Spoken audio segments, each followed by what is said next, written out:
Hi folks, welcome to the weekend once more. Happy Friday to you. I trust that you've had a good reading week. And on that topic, what have I been reading? The first book I read this week is Take Back Plenty by Colin, Greenland. And I had really a lot of fun reading this book. I don't know how best to describe it. It's kind of grungy space opera. It's set in the somewhat distant future. It's not really clear how far exactly. The solar system is settled, though, and some of the planets have been terraformed to a degree, or he's borrowed strongly from the likes of Edgar Rice Burroughs. Mars is livable and breathable, as is Venus, up to a point. And there are some space habitats, and there are a lot of aliens kicking around as well. The boss aliens are called the Capellans, and we don't really see any of them until right at the very end of the book. And there are a bunch of other client species, including some blue dog-like aliens that are the cops now in the solar system. And it turns out pretty early on in the book that we're sort of boxed in the solar system. The Capellans are keeping us in, or not letting us out, more to the point, for reasons only they know. And the protagonist in this book is a lady called Tabitha Jute, and she was amongst my favourite parts of this book. She's a really excellent protagonist. She is funny, she is sexy, she swears quite a bit, she smokes, and she frequents some of the grungier segments of the solar system. She gets into a bit of bother on Mars trying to find a part for her spaceship, the Alice Liddell, and she ends up being hired by a sort of cabaret act, and she thinks that there's probably something fishy about them, but she's not sure what. And those fishy chickens, if I can put it like that, come home to roost pretty quickly. More about that gang's true purpose becomes clear as the book progresses. It reminded me in many respects of the Centauri device. It had a similarly grungy atmosphere, but with a lot more joy and with a much more likeable main character. And I thought that the prose was better as well. M. John Harrison is a renowned prose stylist, but I think there was too much style and not enough substance in the Centauri device. I found his prose too chewy. I kept tripping over it, but I didn't find that at all with the Colin Greenland book. I think it delivered everything that the Centauri device promised, but largely failed to do for me. I really love the relationship between Tabitha Jute and the Alice Liddell, her ship AI. I thought that the gradual reveal that there's something a bit unusual about Alice was well done, and I was interested to find out what exactly that was. I thought that Tabitha was awesome, as I say, and I thought the friendships that she develops with the Motley collection in the Cabaret Act, or are they, were really well done as well. And I really love the descriptions of the places that they visit, the various kind of rocks and planets and habitats that they visit, plus the Motley collection of aliens were really well drawn by Greenland, and I thought, as I say, that the writing was excellent. I very much enjoyed my time with Take Back Plenty, and there are two novels and I think a short story collection set in the same universe with Tabitha Jute as the main character, and I'm very, very keen to read those. Next, I read Pilgrimage by Zenna Henderson, and this is my first Zenna Henderson book. Although ostensibly a novel, it's really a fix-up, and it feels like it. It's really a collection of short stories that are kind of loosely glued together thematically. The author, Henderson, was an elementary school teacher, and I think that shows in many of the scenarios that are covered in the stories that are within this book, or the chapters that are within this book. In common with a lot of Henderson's books and short stories, it covers the people with a capital P. And these are refugees from another planet that they call home with a capital H. The setting and the writing style is sort of pastoral and wistful, bucolic.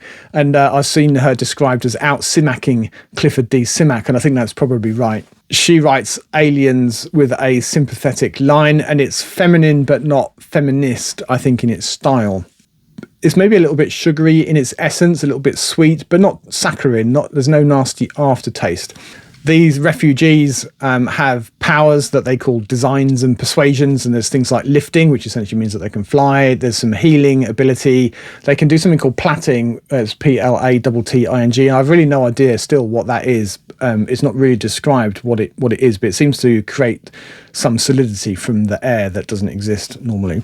There's a large group, again a capital G, settled in a canyon in the Midwest somewhere, but there are also some people scattered.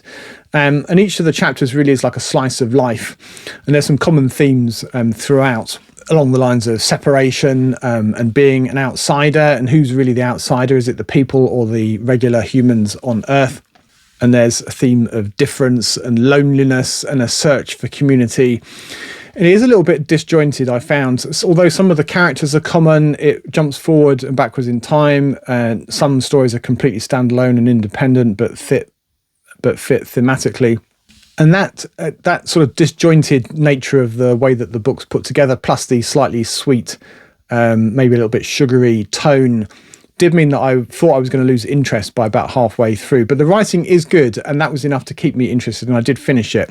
I enjoyed it. I don't think I'm going to hurry to read any more Zenna Henderson books, but I wouldn't object, if that makes sense.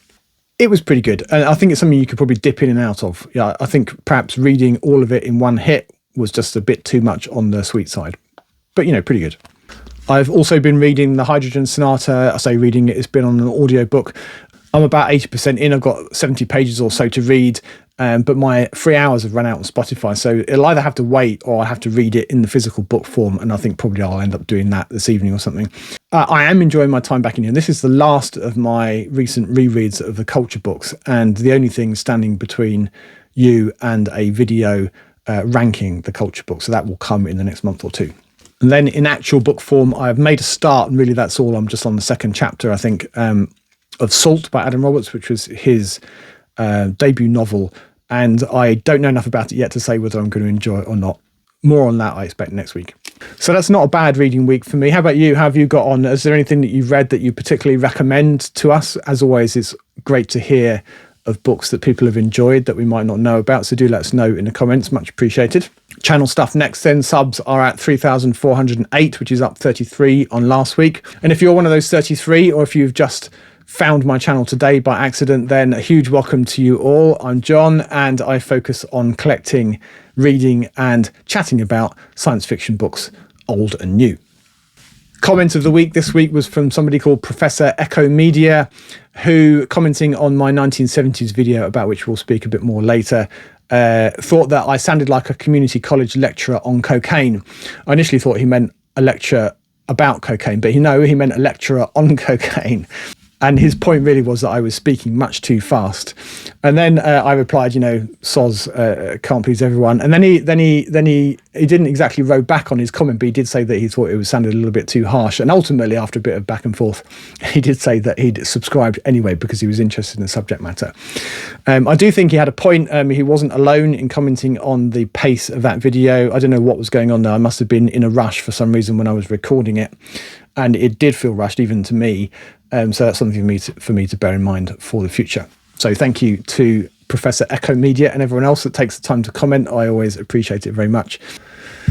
Let's take a quick look at what was on the channel this week. On Sunday, I did a recap of the 9 science fiction books that I read during September.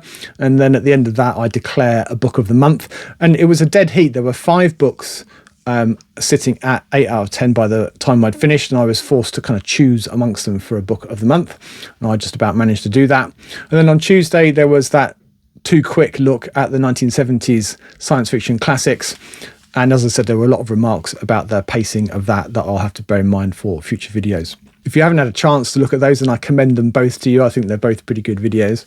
On the book buying front, there has been more list-oriented buying online, mostly to do with that wretched 101 books list by, what's the names, Broderick and De Filippo. Whilst I kind of look away from time to time and decide I'm not going to order any more this week, I find it really hard to resist. I'm like a dog with a bone with it. So there are a few more that have arrived this week, all to be revealed in a book haul near you soon. The to-be-hauled pile sits at a nice round 30. I had hoped to go to the Oxfam bookshop in Woodley at lunchtime today, but I forgot to take into account the fact that the car was in for its MOT, so it wasn't available, and so I was homebound, unfortunately. So the opportunity that I had to inject a few more books prior to the haul video, which I should be recording this weekend, has unfortunately passed me by. But 30 is a pretty good tally. It is already too many, in fact. What have I watched on YouTube this week? Answer, not a huge amount. However, I do have 2 videos that I watched that I enjoyed that you might like too. One was from a pretty small channel, Bookends and Biscuits, and she does a wrap up of some books that she's read recently, 2 or 3 of which are science fiction and a couple of other different genre books, plus a crime book, I think. A couple of the science fiction ones I'd read recently too, so I was interested to hear what she thought. And then another from Liminal Spaces, a channel that I subscribe to, which were celebrating their 1-year anniversary and waxing lyrical about the strange mysteries of the algorithm gods. And Chris was talking about a video that they did on their channel which went absolutely gangbusters for no apparent reason, and that they could divine. And I had a similar experience, although theirs went a lot more gangbusters than mine did, with that one video, the sort of white whale, that I've tried to replicate ever since and have failed miserably to do so. So you just can't, there's no accounting for it. It just happens and you enjoy it, the ride whilst it does. But anyway, it's their 1-year anniversary and they talk a little bit about some of the popular videos that they've had and what their plans are for the future. So give them a watch. Congratulations to Chris. I think it's Jason, is his partner in crime, his brother.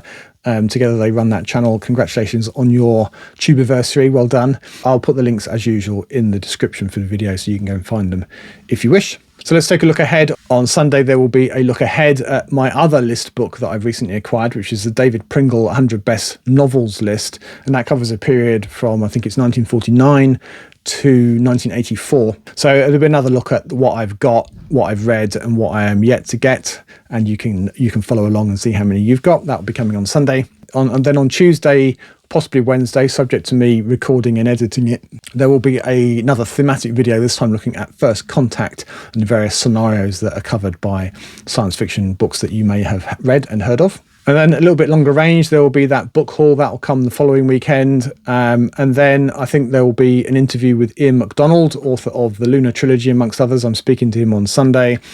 And I have gathered my thoughts about the John Wyndham books that I've read in the last 6 or so months. And I'm going to focus on his post-war output, those that were published while he was still alive. And I'm going to rank them in reverse order and give my thoughts about each one. So that will come in the next couple of weeks at some point, I think. And then slightly longer range, still on the back burner, that I will do a look at mysteries in science fiction, as in detective stories, whodunits in a science fiction setting. And just by the way, actually next Friday there probably won't be a weekly update video. I will attempt to do one via a community post instead. I will be travelling up to the Lake District. I've got a long hike up there on the Saturday and I just won't have a chance, I think. What will I be reading in the coming week? Well, I shall finish, I think, Hydrogen Sonata, and I think I will finish Salt. And then tomorrow morning, when I thought I was going to be finishing Hydrogen Sonata on my long run, I'll instead be focused on Springtide by Chris Becker, which is a short story collection, a recent one of his. That I have as a free book on Audible. So and it's only a little bit over 4 hours, so I will probably get through all of it, or damn near all of it, on my long run tomorrow, assuming my headphones last that long. So that will be one off of this month's TBR, neatly ticked off in short order. Very good. And then if I have time after Salt, I shall be reading Eternal Light by Paul McCoy, which I'm very much looking forward to. It's a bangy, crashy space opera, a little bit cerebral, and one of his better books by all accounts. So if I get through all of that lot, then that will be a pretty good reading week for me again. As always, thank you for watching, and until next time, bye for now.